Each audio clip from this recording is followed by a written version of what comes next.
Assalamu alaikum wa rahmatullahi wa barakatuh. اليوم Inch'Allah, je vous propose une solution d'un exercice sur les tableaux à une dimension.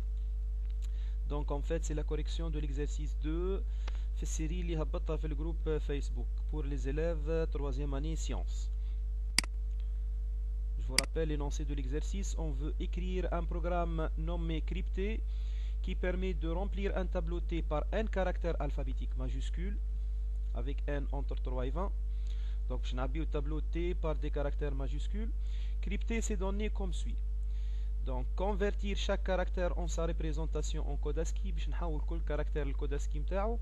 Permuter les chiffres des unités avec ceux des dizaines et déterminer le caractère correspondant à ce nouveau code ASCII. Affecter les nouvelles données du tableau T dans une chaîne de caractères CH et afficher le résultat.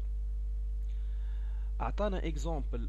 Donc, soit le tableau T suivant, rempli par des caractères majuscules.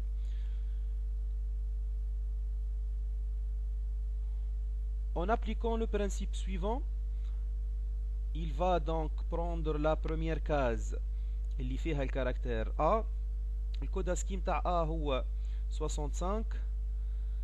Le chiffre des unités 5 avec le chiffre de dizaines 6, on les permute. نتحصلوا على code ASCII جديد اللي هو 56. Le nouveau caractère correspondant au code ASCII 56 c'est 8, c'est à travers la fonction CHR. ويستوك ال 8 في الكاز correspondante. وبعد يتعدى للكاز 2 نفس الشيء. Il va déterminer le code ASCII de X. En fait le code ASCII de X هو 88.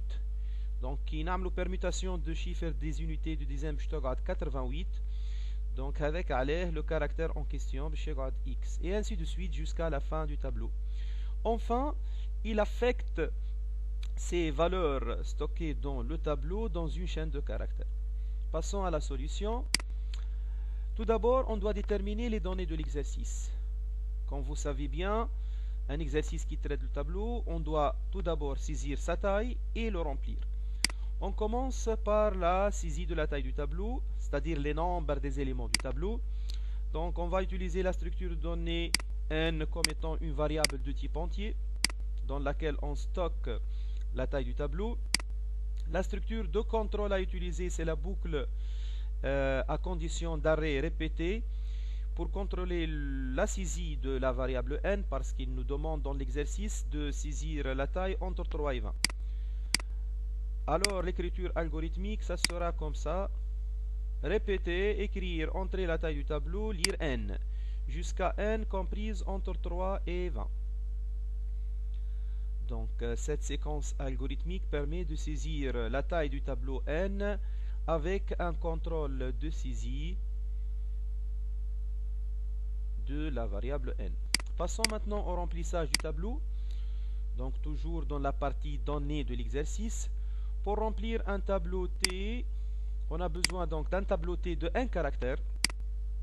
Une variable n du type entier, c'est la taille du tableau, et une variable i du type entier qui joue le rôle d'un compteur. Et on va utiliser la boucle pour remplir le tableau case par case, et la boucle répétée pour contrôler la saisie des éléments du tableau, parce qu'il nous demande l'exercice. Donc, باش نعبيو le tableau par des caractères majuscules. L'écriture algorithmique du remplissage du tableau T par des caractères majuscules. Pour i de 0 à n moins 1 faire, répéter, écrire t de i égale, ou bien écrire entrer l'élément numéro i, lire t de i, jusqu'à t de i entre a z. Donc cette séquence nous permet de remplir le tableau par des caractères majuscules seulement. Passons maintenant à la solution, ou bien le traitement de notre exercice. Premièrement, il nous demande de convertir chaque caractère en sa représentation en code ASCII. Donc les structures de données à utiliser, le tableau T de un caractère, la variable i du type entier, donc qui joue le rôle d'un compteur pour parcourir ce tableau case par case, une variable r du type entier dans laquelle on va stocker le code ASCII de chaque case. Pour ce faire, on utilise la boucle pour et l'instruction algorithmique pour déterminer le code ASCII de chaque case est la suivante. R reçoit ORD de T de I. ORD permet de retourner le code ASCII de la case T de I, la stocker dans la variable R. Deuxièmement, il nous demande de déterminer le chiffre des unités de dizaines du code ASCII obtenu dans R et les permuter. Pour ce faire, on doit utiliser une variable AU de type entier dans laquelle on stocke le chiffre des unités, une variable D de type entier dans laquelle on stocke le chiffre de dizaines, et une variable R2 de type entier dans laquelle on va stocker le nouveau code ASCII généré. Donc pour ce faire, on utilise toujours la boucle pour parcourir le tableau case par case et effectuer ce traitement à chaque case du tableau. Donc U reçoit R mod 10 pour déterminer le chiffre de unités avec l'opérateur mod.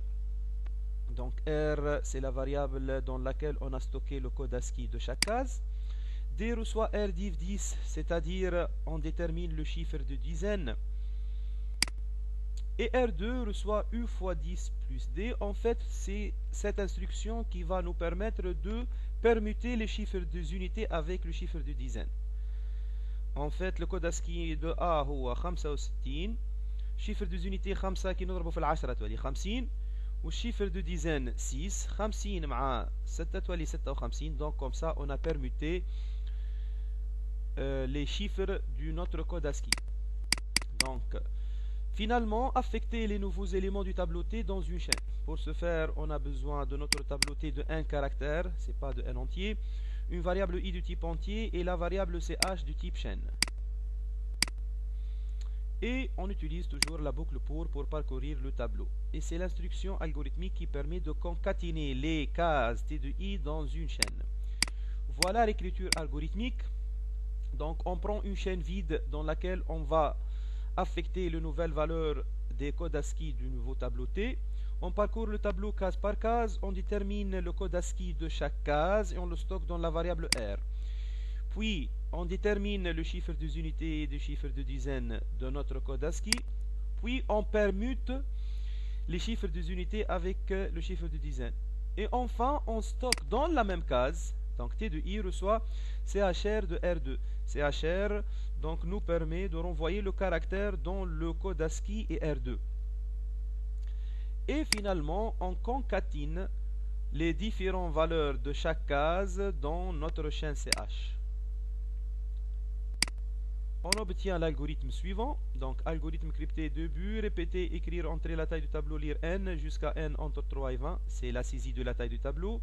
Pour i de 0 à n-1 faire, répéter, écrire t de i égale, lire t de i jusqu'à t de i appartient à z pour remplir notre tableau t par n caractères majuscules. Et pour déterminer les nouvelles valeurs du nouveau tableau, donc dans une chaîne, on prend une chaîne vide, on parcourt le tableau case par case, on détermine le code ASCII et les chiffres des unités de dizaines de ce code ASCII. On permute les chiffres des unités avec le chiffre de dizaines par cette instruction. On affecte le caractère en question dans la case T de I, puis on concatine chaque case dans notre chaîne CH. Enfin, on affiche le résultat qui est la chaîne CH. Et voilà le tableau de déclaration de nouveau type tableau de 20 caractères et le tableau de déclaration des objets utilisés dans notre algorithme. Donc, comme ça, on a résolu ce problème ou bien cet exercice. Merci pour votre attention et à la prochaine.